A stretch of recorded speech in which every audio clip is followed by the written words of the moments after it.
সূরা ইয়াসিনের নাম শুনেছেন না আপনারা সবাই? মুখস্থ আছে না অনেকের? আমরা ছোটবেলা থেকে দেখতাম যে আমাদের দাদিরা, নানিরা, মায়েরা, খালারা ওনারা সূরা ইয়াসিন সকালবেলা পড়তেন, তাদের মুখস্থ ছিল সূরা ইয়াসিন। তো সূরা ইয়াসিন দুইটা পারায় একসাথে করে অবস্থিত, 22 এবং 23 পারা। এটা মাক্কি সূরা, ধারাক্রম অনুসারে এটা কোরআনের 36 নম্বর সূরা। এই সূরাটির আয়াত সংখ্যা মোট 83। এই সূরা অনেক ফজিলত আছে, কিন্তু ফজিলতগুলো বেশিরভাগ দুর্বল সনদের। একটা শুধু হাসান পর্যায়ের হাদিস পাওয়া যায়, বাকি সব দুর্বল। তো দুর্বল হলেও সমস্যা নাই, ফজিলতের ক্ষেত্রে দুর্বল হাদিস গ্রহণ করা যায়। কি কি আছে? এক হাদিসে সুনানে তিরমিজির বর্ণনায় রাসূল সাল্লাল্লাহু আলাইহি ওয়াসাল্লাম বলেছেন, ইন্না লিকুল্লি শাইআন কলবান ওয়া কলবুল কুরআনি ইয়াসিন। সব জিনিসের হৃদয় আছে, আর কোরআনের হৃদয়ের নাম হচ্ছে সূরা ইয়াসিন। যে ব্যক্তি একবার সূরা ইয়াসিন পড়ে, সে 10 বার পুরো কোরআন পড়ার সওয়াব পেয়ে যাবে। এটা একটা ফাজিলত। আচ্ছা, আরেক ফাজিলতে আছে, রাসূল সাল্লাল্লাহু আলাইহি ওয়াসাল্লাম বলেছেন, ইকরাউ সূরাতা ইয়াসিন আলা মাউতাকুম। তোমাদের মুমূর্ষদের সামনে বসে সূরা ইয়াসিন পড়ো। মৃত্যু পথযাত্রী এখনই মারা যাবে, অসুস্থ হয়ে পড়ে আছে, তাদের যাতে কষ্ট কম হয়, লাঘব হয়, রাসূল সাল্লাল্লাহু আলাইহি ওয়াসাল্লাম বলেছেন সূরা ইয়াসিন তার সামনে বসে পড়ো। কেন? এটা আমি সামনে বলবো। এগুলো দাঈফ সনদের। হাসান পর্যায়ের একটা মাওকুফ হাদিস আছে, ইবনে আব্বাস রাদিয়াল্লাহু তাআলা আনহু বলতেন যে ব্যক্তি মান ক্বারা ইয়াসিন হিনা ইউসবিহু, সকালবেলা যদি কেউ সূরা ইয়াসিন পড়ে, তাহলে সারা দিনের সব কাজগুলো আল্লাহ তার জন্য সহজ করে দেয়। আবার রাতে যদি কেউ সূরা ইয়াসিন পড়ে, সারা রাতের সব কাজ তার জন্য আল্লাহ তাআলা সহজ করে দেয়।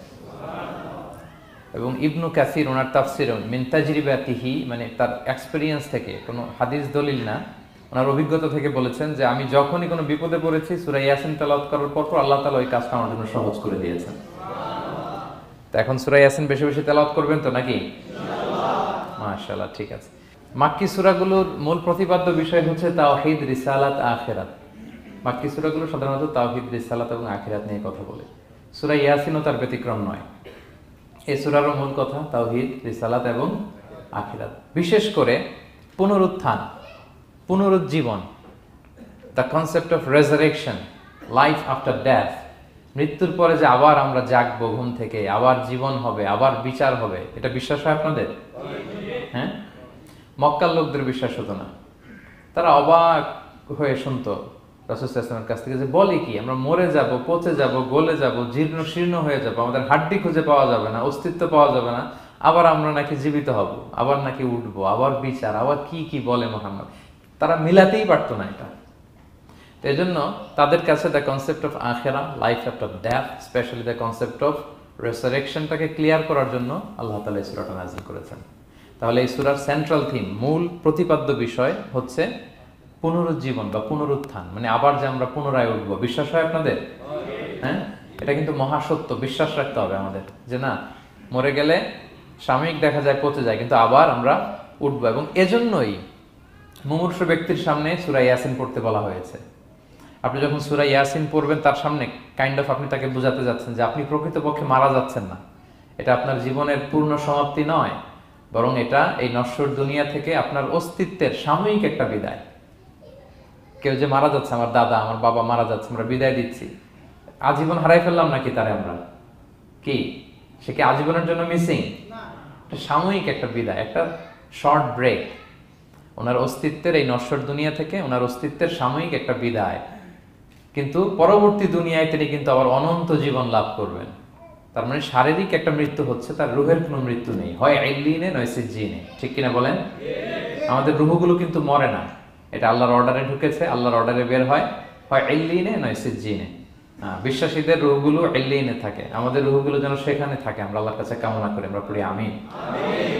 এজন্যই মৃত ব্যক্তিদেরকে আশাব্যঞ্জক করার জন্য এই সূরার মধ্যে যে কথাগুলো বোঝানো হচ্ছে যে আবার আপনি উঠবেন, আবার জীবিত হবেন, আবার আমরা মিলিত হব, বিচারের মুখোমুখি হব, আবার আমরা জান্নাতে একত্রিত হব, আমাদের গেট টুগেদার হবে, আমাদের রিট্রিট হবে।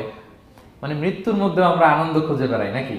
হ্যাঁ, মৃত্যু নিয়ে অনেকের কত ভয়, কিন্তু আমরা তো মৃত্যুই একমাত্র ওয়ে যার মধ্য দিয়ে আমরা আমাদের রবের সাথে সাক্ষাতের গেট ওয়ে। এটা আল্লাহর সাথে সাক্ষাতের প্রথম ধাপ হচ্ছে আপনাকে দুনিয়া ছাড়তে হবে, এছাড়া কি আল্লাহর সাক্ষাৎ পাওয়া যাবে?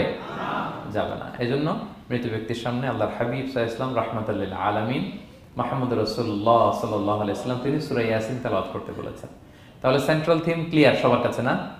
এবার আসেন কিছু প্রাইম লেসন, কোর লেসন সূরা ইয়াসিন থেকে আমি সম্ভবত গত বছর আমার ভেরিফাইড ফেসবুক পেজ থেকে আমি 4টা লাইভ সিরিজ করেছি 4 ঘন্টার সূরা ইয়াসিনের উপর। আপনারা শুনবেন এগুলো, খুবই ওয়েল ডকুমেন্টেড ম্যানারে একাডেমিক ওয়েতে আলোচনা করেছি। যাদের সময় আছে শুনবেন এই লাইভগুলো। তো আমি এখন শুধু সার নির্যাসটা প্রাইম লেসন বা কোর লেসনগুলো নিয়ে আসি।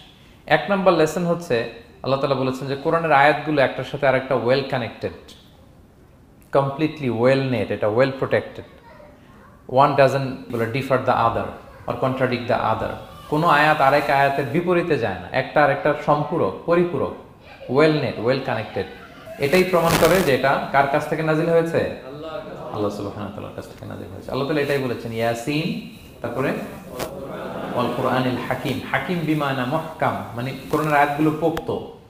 এটা হচ্ছে completely well net, perfectly connected, একটা আরেকটার সাথে কানেক্টেড। এক আয়াত ইফাসসিরু বা'দুহু বা'দান, এক আয়াত আরেক আয়াতকে ব্যাখ্যা করে। অনেক কথা কোরআনের এক জায়গায় সংক্ষেপে বলা হয়েছে, আরেক জায়গায় বিস্তারিত, এক জায়গায় ছোট করে আরেক জায়গায় বড় করে। কোন আয়াত আরেক আয়াতের সাথে কন্ট্রাডিক্ট করে না। আল্লাহ তাআলা বলছেন আফালা ইয়াতাদাব্বারুনাল কুরআন ওয়ালাউ কানা মিন ইনদি গায়রিল্লাহি লাওয়াজাদু ফীহি ইখতিলাফান কাসীরা। তারা কি কোরআন নিয়ে গবেষণা করবে না?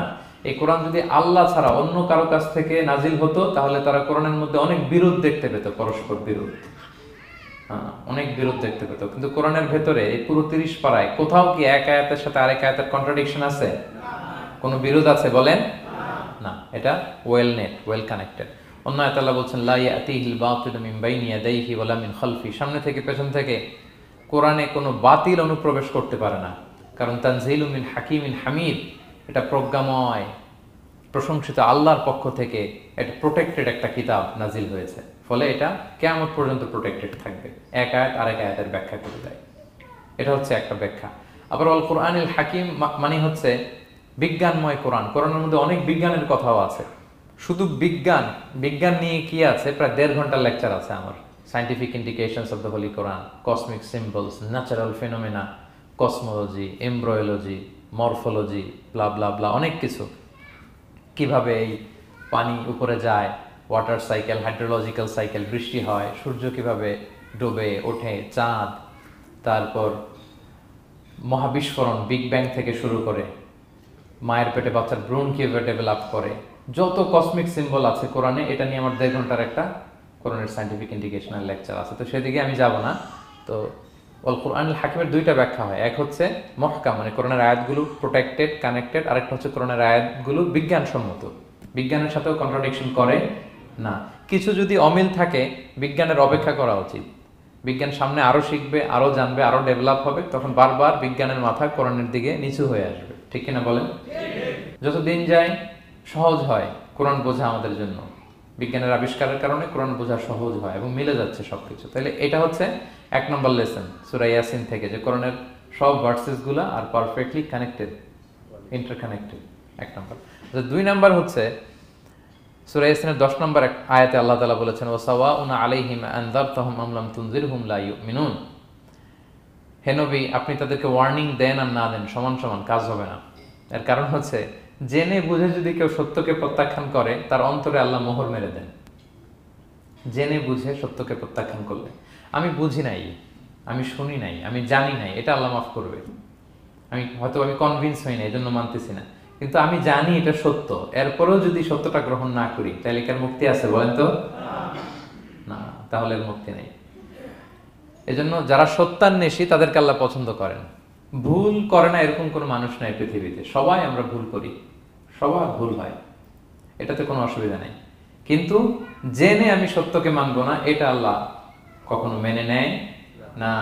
অন্য আয়াতে সূরা বাকারা আল্লাহ বলছেন খতামাল্লাহু আলা কুলুবিহিম ওয়া আলা সামঈহিম ওয়া আলা আবসারিহিম গিশাওয়া ওয়া লাহুম আযাবুন আযীম।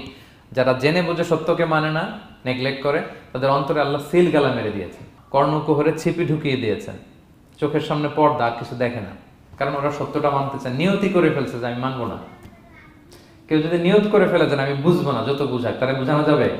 আমরা বাংলায় একটা কথা বলি না যে ঘুমিয়ে থাকলে তাকে জাগানো সহজ, কিন্তু ঘুমের ভান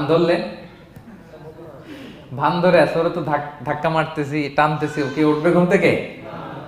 না। এটার উদাহরণ দেখেন আবু জাহেল আর ওমরে ফারুক রাদিয়াল্লাহু তাআলা আনহু। দুইজনই ইসলামের শত্রু ছিল, ইসলাম বিরোধী ছিল। কিন্তু ওমর ফারুক রাদিয়াল্লাহু তাআলা আনহু ছিলেন সত্যান্বেষী, সত্য শুনলেই মানতেন। কিন্তু আবু জাহেল ছিল তার বিপরীতে, সে ছিল গোড়া, অহংকারী, ইগোইস্টিক সমস্যা ছিল তার। সে জানতো যে আল্লাহর হাবিব সাল্লাল্লাহু আলাইহি ওয়াসাল্লাম আল্লাহর পক্ষ থেকে নাজিল হওয়া আসা একজন রাসূল, কোরআন আল্লাহর পক্ষ থেকে নাজিল হওয়া একটা কিতাব, জানার পরেও সে মানে নাই, ফলে তার নসিবে হেদায়েত জোটে নাই। কিন্তু ওমর ফারুক রাদিয়াল্লাহু তাআলা আনহু কিছুদিন পরেই উনি শাহাদা পড়ে ফেলছেন এবং রাসূল সাল্লাল্লাহু আলাইহি ওয়াসাল্লাম দোয়া করেছিলেন যে আল্লাহ আল্লাহুম্মা আইজ্জাল ইসলাম বি আহাব্বি হাযাইনি রাজুলাইনি ইনদাক, আল্লাহ দুজন লোকের যাকে তোমার ভাল লাগে তাদের একজনকে ইসলামের ছায়া তলে এনে তুমি ইসলামটাকে শক্তিশালী করো। একজন হচ্ছে আবু জাহাল, আরেকজন হচ্ছে ওমর। আল্লাহ তাআলা কার জন্য দোয়াটা কবুল করেছেন বলেন তো? ওমর ফারুকের জন্য। কারণ ওনার হৃদয়টা সাদা ছিল, সাদা মনের মানুষ, কলবে সালিম, সত্য যেখানে ওইটাই উনি গ্রহণ করতেন, সত্যের সামনে দুর্বল ছিলেন। আর আবু জাহেল জেনে বুঝে সত্যকে প্রত্যাখ্যান করেছে। সো 2 নাম্বার শিক্ষাটা আমরা যেটা পেলাম যে জেনে বুঝে সত্য প্রত্যাখ্যান করলে আল্লাহ তার জন্য হেদায়েত বরাদ্দ রাখেন না। এজন্য আমরা আমাদের বাকি জীবনটুকু আমরা এই মেন্টালিটি, মাইন্ডসেট যেন আমাদের থাকে যে সত্য দেখলেই আমরা মানবো, যেখানেই সত্য ওইটাই আমি গ্রহণ করবো। কি বলেন? এটা যদি আমার বিরুদ্ধে যায়, আমার দলের বিরুদ্ধে গেলে, বাবার বিরুদ্ধে গেলে, মানতেই হবে আমাকে। সত্য যেখানে আছে ওখানেই আমাদেরকে ছুটে যেতে হবে। দুটো চলে গেল। 3 নাম্বার হচ্ছে আমরা পৃথিবীতে যা করি আমরা অনেক সময় মনে করি যে দরজা বন্ধ করে দিলে, সুইচটা অফ করে দিলে আর বুঝি কেউ দেখে না। তা আসলে আমরা আসমানি বিশেষ নজরদারির ভেতরে আছি, এটা আমরা ভুলে যাই যে সবার চোখ ফাঁকি দেয়া গেল, একজনের চোখ ফাঁকি দেয়া যায় না। তিনি কে বলেন তো? লা তুদরিকুল আবসার ওয়া হুয়া ইউদরিকুল আবসার ওয়া হুয়াল লাতীফুল খাবীর। কেউ তারে দেখে না কিন্তু তিনি সবাইকে দেখে। কোন চোখ তাকে দেখে না কিন্তু তিনি সব চোখগুলোকে দেখে। তাহলে 3 নম্বর লেসন হচ্ছে everything is recorded in well documented man. আমরা যা বলি, যা করি, যা লিখি সবকিছু রেকর্ড করা হচ্ছে। কিন্তু সেদিন আপনি দেখবেন, ভালো করলেও দেখবেন, খারাপ করলেও আপনি দেখবেন। তার মানে সবকিছু লিপিবদ্ধ হচ্ছে, সংরক্ষিত হচ্ছে। এটা আল্লাহ কোথায় বলেছেন? সূরা ইয়াসিনের 12 নম্বর আয়াত। আল্লাহ বলেন নাকতুবু মা কদ্দামু ওয়া আসারহুম, তারা যা আমল করেছে আমি লিখে রাখি। ওয়া আসারহুম, এবং যা তারা দুনিয়ার জন্য রেখে গিয়েছে তাও লিখে রাখি। মানে এনি অ্যাকশন দে লেফট বিহাইন্ড, এনি ইফেক্ট দে লেফট বিহাইন্ড। এটা সাদাকায়ে জারিয়া বা গুনায়ে জারিয়া। সাদাকায়ে জারিয়া হচ্ছে আপনি একটা ভালো কাজ করছেন, ধরেন যে দ্বীনি জ্ঞান শিক্ষা দিচ্ছেন। আমি সূরা ফাতিহা শিক্ষা দিলাম আপনাদেরকে, তো আপনারা এটা দিয়ে আজীবন নামাজ পড়তেছেন, আপনার সওয়াব তো আপনি পাবেনই, কিন্তু ওই যে আমি শিক্ষা দিলাম একটা পার্সেন্টেজ সওয়াব আজীবন আমার আমল নামে আসবে। শুধু তাই না, আপনি যে আবার আরেকজনকে সূরা ফাতিহা শিক্ষা দিবেন, সে তার পরবর্তী নেক্সট জেনারেশনকে সূরা ফাতিহা, এইভাবে কিয়ামত পর্যন্ত এই চেইন ধরে সূরা ফাতিহা যত লোক শিখবে তারা তাদের সওয়াব ঠিকই পাবে, কিন্তু তার একটা পার্সেন্টেজ সওয়াব আল্লাহ তাআলা আমার আমল নামায় দিয়ে দিবে। এটাকে বলে আসার। ওয়া নাকতুবু মা কদ্দামু, নিজে যে আমল করলাম আল্লাহ বলে এটাও লিখে রাখছি। ওয়া আসারহুম, any effect you left behind in this দুনিয়া, যেটা আপনি রেখে গেছেন এটাও আল্লাহ লিখে রাখবে। এবং অকুল্লা শাইইন আহসাইনাহু ফি ইমামিন মুবিন, আল্লাহ বলেন সবকিছু একটা নথির ভেতরে নথিবদ্ধ করে। নথি চিনেন তো না? ডায়েরি। তারপর আমাদের বাংলাদেশে তো যে আগে হাল খাতা করতো না, টালি খাতা বিশাল বড় বড়, এখন আছে কিনা, বিশেষ করে মুদির দোকানে দেখা যায় বড় মোটা মোটা ধপাস করে সে টেবিলের উপর ফেলে, তারপর আপনার নাম দেখে বের করে আপনার কত বাকি, কত দিতে হবে, এই যে টালি খাতা, হ্যাঁ, এই নথি করে রাখছে আল্লাহ তাআলা আমাদের সবকিছু যা করলাম, যেটার ইফেক্ট দুনিয়াতে আমি রেখে গেলাম। এবং অন্য আয়াতে আল্লাহ তাআলা বলছেন মা ইয়ালফিযু মিন কাওলিন ইল্লা লাদাইহি রাকীবুন আতীদ, আমি মুখ দিয়ে যা উচ্চারণ করি সব আল্লাহ তাআলা একজন পর্যবেক্ষক ফেরেশতার মাধ্যমে তুলে রাখেন, সব আপনি দেখতে পাবেন। শুধু তাই না, এখানে একটা স্পেশাল লকেট রেখেছেন আল্লাহ। আল্লাহ বলেন ওয়াকুল্লা ইনসানিন আলজামনাহু তায়রাহু ফি উনুকিহি ওয়া নুখরিজু লাহু ইয়াওমাল কিয়ামাতি কিতাবান ইয়ালকাহু মানশুরা। প্রত্যেকের গ্রীবা লগ্নে আমি একটা স্পেশাল সিম কার্ডের মতো রেখেছি, যা বলো এখানে রেকর্ড হয়ে আছে, কিয়ামতের দিন আমি সব বের করে দিব। তাহলে পালানোর জায়গা আছে? That means we are under surveillance, হ্যাঁ, 24/7 আল্লাহ তাআলা মনিটর করছেন। এবং এই বিশেষ আসমানি নজরদারি থেকে আমরা কেউই মুক্ত না। তাইলে লাইট বন্ধ করে দিলেন, দরজা আটকায় দিলেন, কেউ দেখে না, না? কেউ যেটা দেখে না সেটা দেখেন কে? আচ্ছা, 3টা জেনে গেলেন। 4 নম্বরে হচ্ছে পৃথিবীতে সব নবীরা এক মিশন এবং ভিশন নিয়ে এসেছে। সব নবীরা লা ইলাহার দাওয়াত দিয়েছে, তাই না? এক আল্লাহর দাওয়াত দিতে। আচ্ছা, কখনো কি এমন হয়েছে কোন নবী এসে বলছে যে আল্লাহ একজন, আবার আরেক নবী এসে বলছে না আল্লাহ দুই তিনজনও হইতে পারে? হ্যাঁ, বলছে? কোন নবী এসে বলেছে মৃত্যুর পর এক জীবন আছে, হিসেব দিতে হবে, পাই টু পাই হিসেব হবে, আরেকজন বলছে না এরকম নাও থাকতে পারে? এরকম এক নবী এক কথা, আরেক নবী আরেক কথা হয়েছে? এগুলো নবীদের মধ্যে হয়, কবিদের মধ্যে হয়। এক কবি এক কথা বলে, আরেক কবি, এক দার্শনিক এক কথা বলে, আরেক দার্শনিক আরেক কথা, এক রাজনীতিবিদ এক কথা, আরেক রাজনীতিবিদ আরেক, এদের মধ্যে ধাক্কাধাক্কি হয়। কিন্তু নবীদের মধ্যে কথার মধ্যে এগুলো আছে? কারণ তারা মন গড়া কথা বলে না। ওমা ইয়ানতিকু আনিল হাওয়া ইন হুয়া ইল্লা ওয়াহয়ু ইউহা। তাদের কথা আসে একটা হেডকোয়ার্টার থেকে। হেডকোয়ার্টারটা কার? আসমানি রেভেলেশনের বেসিসে ওনারা কথা বলেন। মন গড়া কোনো নবী কোনো কথা বলেন না। তাহলে 4 নম্বর শিক্ষা হচ্ছে সব নবীর মিশন ভিশন এক। এজন্য তাদের মধ্যে একটা কোঅপারেশন ছিল। সূরা ইয়াসিনে চমৎকার একটা ঘটনা আছে। একটা জনপদের নাম উল্লেখ করা হয়নি, কিন্তু কোন কোন মুফাসসির বলেছেন এটা তুরস্কের আন্তাকিয়া জনপদে আল্লাহ একটা কাজে, দাওয়াতি কাজে 2 জন নবীকে পাঠালেন। কয়জন? 2 জন। কাজ একটা, কিন্তু কয়জন? 2 জন। এরকম সাধারণত অন্য নবীদের ক্ষেত্রে হয় না, কোরআনে পাওয়া যায় না যে এক কাজে এক জায়গায় 2 নবী, এরকম হয় না। এক্সেপ্ট মুসা আলাইহিস সালাম, ওনার কথা বলার জড়তা ছিল, তো উনি আল্লাহকে বলেছেন আল্লাহ আমাকে যেই তাওরাত দিয়ে পাঠালেন আমি তো কথা ক্লিয়ারলি বলতে পারি না, জড়তা, মামলিং হয় আমার মুখে। তো আমার ভাই আখি হারুন আফসাহু মিন্নি লিসান, ও আবার খুব ফ্লুয়েন্ট ছিল। আমি নেতৃত্ব দিব, কিন্তু হারুন ভোকাল দিবে, আপনি তাকে নবী বানায় দেন। মুসা আলাইহিস সালামের দোয়ার বদলতে আল্লাহ হারুন আলাইহিস সালামকে নবী বানায় দিয়েছিলেন। 2 ভাই মিলে ফেরাউনের কাছে দাওয়াতি কাজ করেছে। কিন্তু এছাড়া আর এরকম দেখা যায় না যে এক এলাকায় এক কাজে 2 জন নবী, না। এইখানে দেখা গিয়েছে আন্তাকিয়া জনপদে আল্লাহ এক মিশনে কয়জন নবী পাঠিয়েছেন? 2 জন। আচ্ছা, কিছুদিন পরে আরো একজন, তাহলে হইল কয়জন? 3 জন। এক কাজে এক জনপদে এক এলাকায় মোট 3 জন নবী, কিন্তু এদের মধ্যে কোনো মারামারি নেই। আমাদের দায়ীদের অবস্থা দেখেন তো বাংলাদেশে, মাশাআল্লাহ। আমাদের প্রত্যেক দায়ীদের একই মিশন না? একই মিশন, একই ভিশন, একই লক্ষ্য, একই ডেস্টিনেশন, কিন্তু কত বিভেদ, কত বিরোধ দেখেন। আল্লাহ তাআলা সূরা ইয়াসিনের 14 নম্বর আয়াতে বলছেন ইদ আরসালনা ইলাইহিম মুসনাইন, প্রথম 2 জন নবী পাঠালাম একটা মিশনে, ফাআজ্জাজনা বিসালিস, এবং 3য় জন দিয়ে আরো এদেরকে মজবুত করলাম, ফাকালু ইন্না ইলাইকুম মুরসালুন, তারা যে 3 জন একই কথা বলে যে আমরা রাসূল হয়ে এসেছি।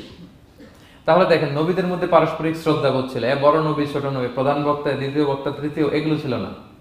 এই 3 নবীর মধ্যে প্রধান নবী, দ্বিতীয় নবী, তৃতীয় নবী আছে নাকি? না। 3 জন একই মিশনে, একই ভিশনে, কোঅপারেশনে তারা এগিয়ে গিয়েছে।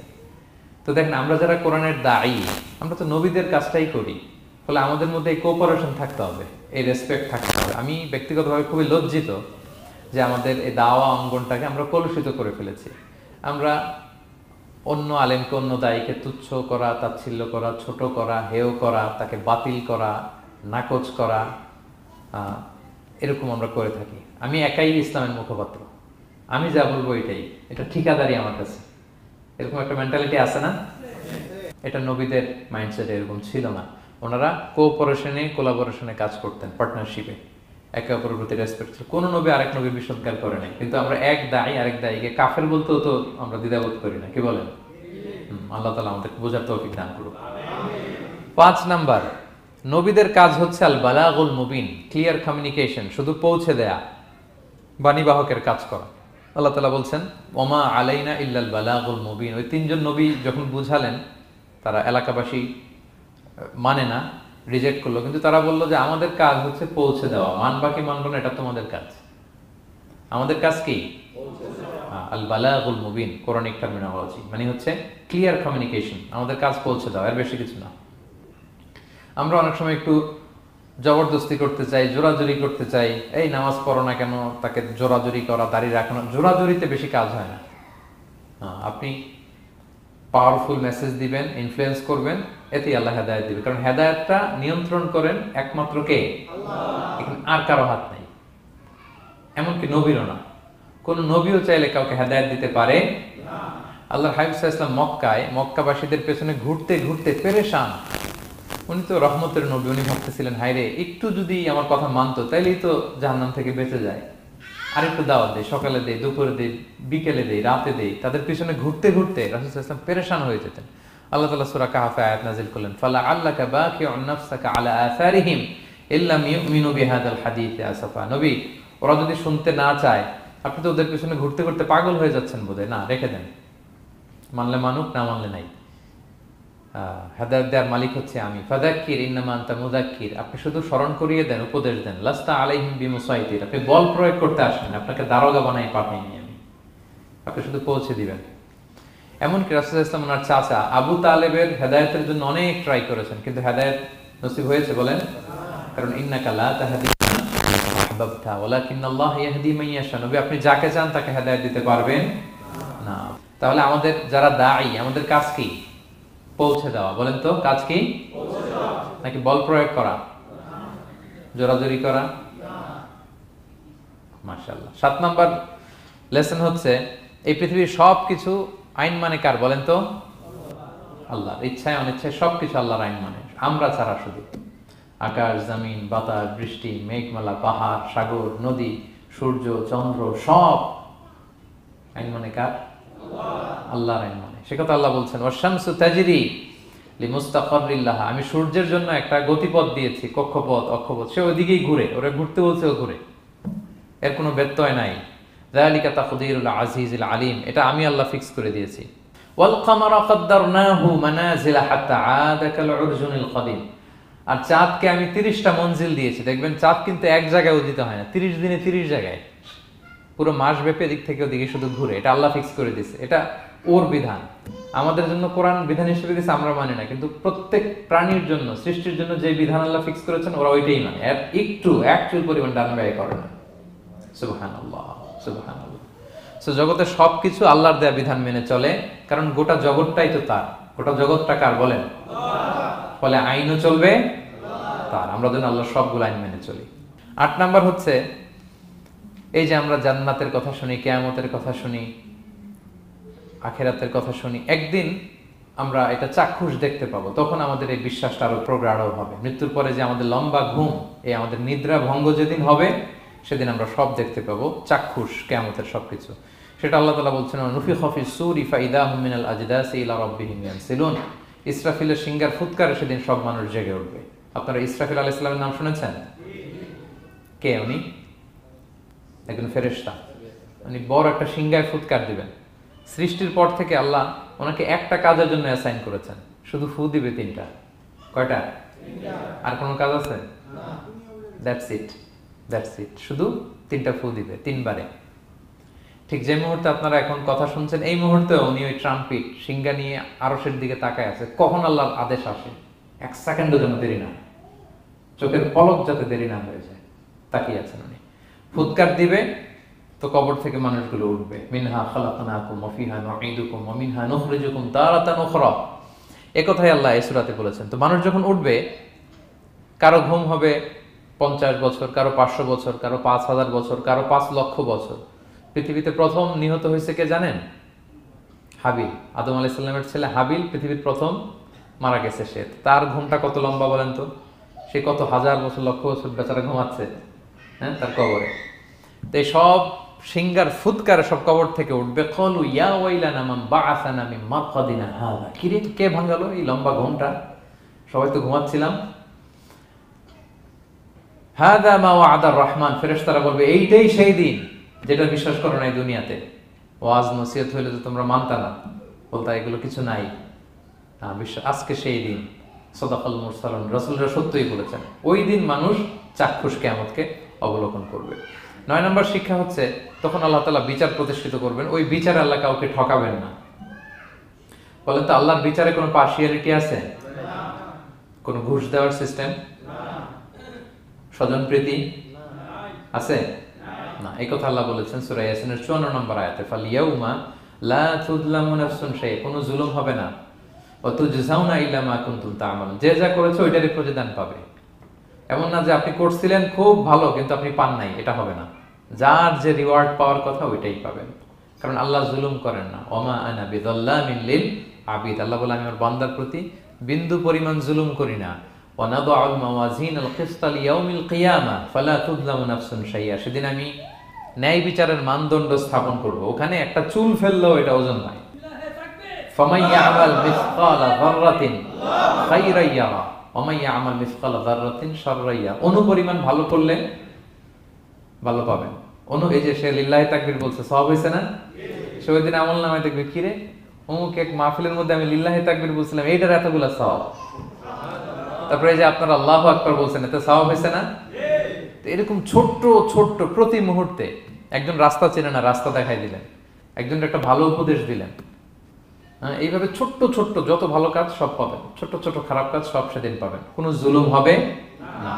আচ্ছা, 10 নম্বর শিক্ষা হচ্ছে যারা জান্নাতে যাবে, জান্নাতের একটা ফিচার হচ্ছে, মেজর ফিচার, জান্নাতে যে জান্নাতীরা যা চাবে তাই পাবে, কোনো না নাই সেখানে, যার যেটা মনে চায়। এটা সূরা ইয়াসিনের 57 নম্বর আয়াত আল্লাহ বলেছেন, লাহুম ফিহা ফাকিহা ওয়া লাহুম মা ইয়াদদাউন। সেখানে অজস্র অঢেল সুস্বাদু মুখরোচক ফলমূল থাকবে। দুনিয়াতে এক ফলে এক মজা, আনারসের মজা তরমুজে নাই, তরমুজের মজা আমে নাই, আমের মজা বাঙ্গিতে নাই, বাঙ্গির মজা কাঁঠালে নাই, কাঁঠালের মজা ডুরিয়ানে নাই। যেইটা খাবেন ওইটা স্বাদ। জান্নাতে এক ফলের ভেতরে 1000 রকমের স্বাদ আল্লাহ ঢুকাই দিবে। আচ্ছা, দুনিয়াতে যে কমলা খান, কমলার ছোলা খান, হ্যাঁ, ডাব যে খান, ডাবের ছোলাটা খান, শুধু পানি, ওইখানে ডাবের চেয়ে আর ডাবের ছোলা মজা লাগবে। কমলার চেয়ে কমলার ছোলা হবে আরো সুস্বাদু। মানে ওইটার ফিচারের সাথে দুনিয়ার ফিচারের কোনো তুলনাই হয় না, নো কম্পারিজন। যা চাবে তাই পাবে। ইয়াসিনের 11 নম্বর শিক্ষা হচ্ছে সেদিন নিজের হাত পা নিজের বিরুদ্ধে সাক্ষী দিবে যারা জাহান্নামে যাবে। কারণ জাহান্নামীরা বলবে না আল্লাহ করি নাই, তোমার ফেরেশতারা ভুলে লিখছে, আল্লাহ আরেকজনের আমলনামা আমার দিয়ে দিছে, এই অনেক ধরনের অজুহাত। তখন আল্লাহ তাআলা তার মুখটাকে সিলগালা করে দিবেন। ফালইয়াউমা নাখতিমু আলা আফওয়াহিহিম ওয়া তুকাল্লিমুনা আইদিহিম ওয়া তাশহাদু আরজুলুহুম বিমা কানু ইয়াকসিবুন। আল্লাহ বলে তোমার মুখ আমি সিলগালা করে দিলাম, হাত কথা বলবে, তখন পা সাক্ষী দিবে কোথায় যে পাপটা করছেন। আপনি অবাক হন, কি রে, এই হাতে তো কত আংটি পরলাম, এরপর কত লোশন মাখলাম, হ্যাঁ, কত সুন্দর বডি ওয়াশ দিয়ে হাতটাকে ক্লিন রাখলাম, তারপর হাতের মধ্যে গ্লাভস পরলাম, হাত পা কত যত্ন আমি নিলাম। এই হাত পা আমার বিরুদ্ধে কথা বলে, রাগে মানুষ বলবে ওয়াকালু লিজুলুদিহিম লিমা শাহিদতুম আলাইনা, কি রে আমার বিরুদ্ধে কথা বলিস কেন? তখন হাত পা বলবে ক্বালু আনতাকানাল্লাহ আল্লাযী আনতাকা কুল্লা শাই। ওই আল্লাহ আজকে আমাকে কথা বলার সুযোগ দিয়েছে, যে আল্লাহ চাইলে যে কাউকে, যে কোনো সৃষ্টিকে কথা বলার সুযোগ দিয়ে থাকে। পাথরকে আল্লাহ জবান দিতে পারেন, দিয়েছেন। রাসূল সাল্লাল্লাহু আলাইহি ওয়াসাল্লাম মক্কার শিয়াবের মধ্য দিয়ে যখন হাঁটতেন, অনেক পাথর রাসূল সাল্লাল্লাহু আলাইহি ওয়াসাল্লামকে সালাম দিয়ে বলেছেন, আসসালামু আলাইকা ইয়া নবী আল্লাহ, হে আল্লাহর নবী আপনাকে সালাম। কে দিয়েছে সালাম? পাথর। মরা খেজুর গাছ কেঁদে উঠেছে নবীর জন্য, তার মানে এগুলোর ভেতরে প্রাণের সঞ্চার করেছেন কে? আল্লাহ। সেদিন হাতের ভেতরে আল্লাহ তাআলা কথার শক্তি দিবেন। আপনার হাত আপনার বিরুদ্ধে, পা বিরুদ্ধে, আপনার বডি আপনার বিরুদ্ধে সাক্ষী দিবে। সো খবরদার, অতটুকু পাপ করি যতটুকু পাপের শাস্তি বহনের ক্ষমতা আমার আছে, একটু হিসাব মিলিয়ে নিই আমরা। 12 নম্বর লেসন হচ্ছে যে আমরা শক্তিশালী হই, ছোট থেকে বড় হই, এরপরে আবার দুর্বল হয়ে যায়। আল্লাহ বলেন ওমান নুআম্মিরহু নুনাক্কিসু ফিল খালকি আফালা ইয়াকিলুন। আমি যখন কারো বয়স বাড়িয়ে দেই তাকে আবার দুর্বল করে দেই। এটাই জীবন চক্র। দেখেন, শৈশব দিয়ে শুরু, তারপর কৈশোর, তারুণ্য, যৌবন। যৌবনের কথা চিন্তা করে তো বেশিরভাগ যুবক কি শক্তি গায় না, যা খায় ওইটাই হজম হয়ে যায়। ওভারটাইম করতে পারি, লাগাতার কাজ করতে পারি, মানে অনেক ক্যাপাসিটি। কিন্তু সেই আপনি যখন 60, 70, 80-তে যাবেন আর পারা যায় না, তখন একটা লাঠি লাগে। কি লাগে? আরো বাড়লে 90 যখন হয়ে যায়, 100, তখন ওই যে ছোট বাচ্চারা ওরা যা বলতেছে এরকম, ওরা যেরকম বোঝে না ওইরকম বোঝে না। বাচ্চাদেরকে এদিকে খাবার দিলে দেখবেন যে এদিক দিয়ে পড়তেছে, মুছে দিত। ওই মুরব্বীরও এরকম, বাচ্চাদের প্যাম্পাস পরানো লাগে, যেখানে রাখে পেশাব পায়খানা, মুরব্বীরাও এরকম 90, 80 এদেরও পরানো লাগে, এদেরও আর কন্ট্রোলটা থাকে না। তাহলে দেখেন, this is our life cycle. এভাবেই তারুণ্য, যৌবন, প্রৌঢ়ত্ব, এরপর আবার বার্ধক্য। আল্লাহ বলে এরপরেও তোমরা বুঝবে না। এটাতে আল্লাহ বুঝাতে চাইলেন যে আল্লাহ এক দেহে এত রূপ আনতে পারে, সে আল্লাহকে আবার তোমাদেরকে জীবিত করতে সক্ষম না? কারণ এই সূরার মূল কথা হচ্ছে পুনরুজ্জীবন, রেসারেকশন। আল্লাহ বারবার ঘুরিয়ে ফিরিয়ে নানা আয়াত দিয়ে বুঝাতে চাচ্ছেন যে আমি তোমাদেরকে আবার পুনরায় জীবিত করতে পারি। তো যে আল্লাহ এত কিছু করতে পারে, সে আবার আমাদেরকে জীবিত করতে পারে না? বলেন। আচ্ছা, 13 নম্বর শিক্ষা হচ্ছে অতীত ভুলে যাওয়া। এটা আমাদের জীবনের জন্য অনেক বড় বোকামি। আমরা ভুলে যাই, অনেক সময় আমরা কি ছিলাম, কোথায় ছিলাম ভুলে যাই। আল্লাহ বলেন আওয়ালাম ইয়ারাল ইনসানু আন্না খালাকনাহু মিন নুতফা ফাইদা হুয়া খাসীমুম মুবিন। মানুষ কি দেখে না যে ওদেরকে আমি কোত্থেকে সৃষ্টি করছি? দেখেন আমাদের এত বড় বাড়ি গাড়ি, আমাদের এত নাম যশ খ্যাতি, আমরা আদিতে কি ছিলাম? সামান্য এক ফোঁটা বীর্য। বাবার পিঠ থেকে মায়ের গর্ভে ছোট্ট একটা পানি থেকে আমাকে সৃষ্টি করেছেন কে? আল্লাহ। এই সৃষ্টির আগে তো কিছুই ছিলাম না। আপনার বয়স এখন 50, আচ্ছা 500 বছর আগে আপনি কই ছিলেন বলেন? আপনার দাপটে তো আজকে থাকা যায় না এই পৃথিবীতে, সব নাকি আপনার, এরকম বলে না? সব আমার, আমার পাওয়ার, আমার ক্ষমতা। আজ থেকে জাস্ট 500 বছর আগে আপনি কই ছিলেন? আপনার কোনো নাম ছিল? আপনার কোনো গ্রাম ছিল? কোনো অ্যাড্রেস ছিল? কোনো খ্যাতি ছিল? দাপট ছিল? লোক লস্কর কিছু ছিল? ক্ষমতা আসলো কোত্থেকে আপনার? আল্লাহ বলে হাল আতা আলাল ইনসানি হিনুম মিনাদ দাহরি লাম ইয়াকুন শাইআম মাযকুরা। মানুষকে দেখে না যে একটা সময়ও কিছুই ছিল না, কিছুই তো ছিল না, তুমি অস্তিত্বহীনতা থেকে তোমার অস্তিত্ব আল্লাহ দিলেন দয়া করে, ছোট্ট ছোট্ট করে মায়ের পেটে এতটুকু থেকে। আপনি ওই বিজ্ঞান প্রযুক্তি জাদুঘরে গিয়েছিলাম আমি আগারগাঁওতে, ওখানে মায়ের পেটে যেগুলো বাচ্চাগুলো ডেভেলপ করে নাই তারা রেখে দিয়েছে পানির মধ্যে 1 সপ্তাহ 2 সপ্তাহ 1 মাস 2 মাস 3 মাস এরকম বাচ্চাগুলো ছোট, ওই ব্যাঙ্গাচির মতো ছিলাম আমরা। বর্ষাকালে ব্যাঙের পোনা দেখছেন? জাস্ট লাইক ব্যাঙের পোনা, এত ক্ষুদ্র ছোট্ট আমরা ছিলাম। আল্লাহ বলে তুমি দেখো না তোমার পিছনটা কি ছিল? অতীত, এজন্য অতীত ভুলে যাওয়া যাবে না। 14 নম্বর শিক্ষা হচ্ছে পুনরুত্থান, যেটা আসল শিক্ষা সূরা ইয়াসিনের, মানে মৃত্যু পরবর্তী জীবন, এটা মহাসত্য, এটা হবেই। হ্যাঁ, লম্বা আয়াত, আমি শুধু মূল কথাটা বলি। আস ইবনে ওয়াইল মক্কায় রাসূল সাল্লাল্লাহু আলাইহি ওয়াসাল্লামের কাছে একটা মরা লাশের হাড্ডি, কঙ্কাল থেকে হাড্ডি এনে, এটা 100 বছর আগের হাড্ডি, এরকম হাত দিয়ে গুঁড়া করে এটা পাউডার হয়ে গেছে।